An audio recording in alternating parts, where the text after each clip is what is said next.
Hey there, it's Montina Portis here, and we are in the studio. I'm excited about our guest that we have here today. I really enjoy having authors in the studio because there's authority in author, but not just that. It just shows that someone took time to dedicate to writing their story and leaving a legacy.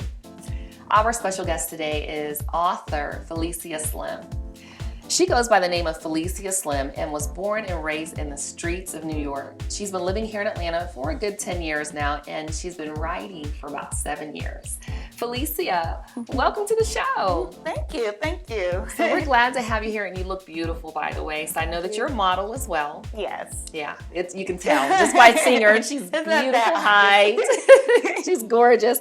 So tell me here, what influenced you to go ahead and write something so personal? When would the dark cloud end? What influenced you to do this? To be honest, it was, I was 19 years old, and I was at a bar.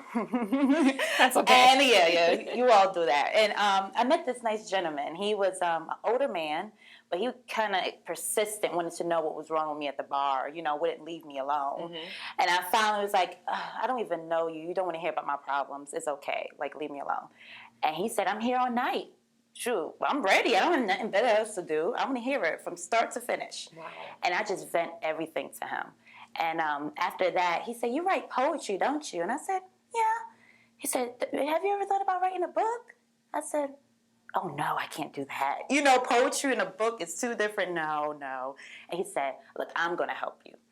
Oh. And after that, we became close friends. He used to come over, and when he come over, we do like a little typing thing. I'm like, okay, I have a diary, and what we're going to do is, one page in my diary, we're going to expand it to be a chapter. And then he came up with like, yeah, let's close it off with a poem.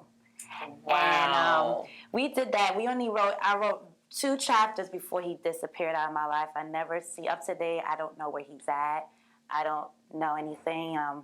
But he was the one that really influenced me to write a book. Well, he served his purpose. Yeah. So he helped you take action and implement. And I think sometimes people in our lives serve that purpose of just in that season. So tell me, why do you think young females have it so hard?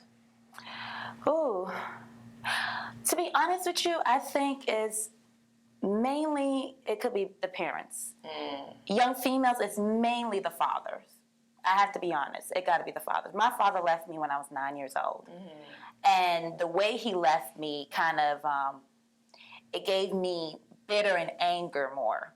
I wasn't like hurt and crying and, boo-hoo, I miss my daddy. No, it was more like, how can you do this? It was more hurt, Mm-hmm. And the way I handled it wasn't more like, I was very challenged and disobedient. That's how I was. I was just didn't want to hear anything from no man. Oh my goodness. So do you regret anything from your past? Oh, of course I do. There's 2 things I regret. The first thing, of course, is if you read my book, and I encourage you to read this book, I was very disrespectful to my mother. I never knew up to date. I'm a mother now, and now I know if my son's disrespectful, a lot of hard work. But I didn't know then. Another thing, of course, is graduating from high school.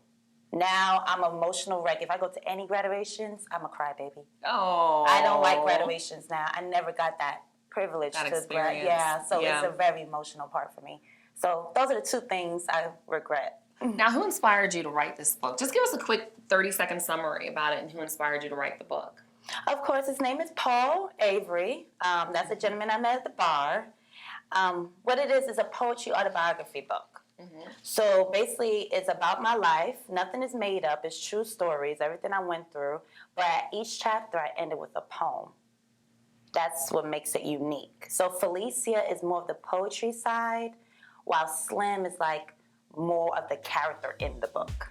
Gotta check it out. So we have Phylisia Slim. Get her book. All of the information is right here on your screen. Check her out. Follow her on social media as well. And she's here in Atlanta. So if you're here, reach out to her so she can do a book signing for you as well. Thank you so much for joining us in the studio. Thank you. If you'd like to be a guest in the studio, all of our information is right here below. We'd love to have you. I love interviewing authors because every author is so passionate about the information that they want to share. So all of our information is right there below. So Phylisia, thanks again for being a guest. Thank you for having me.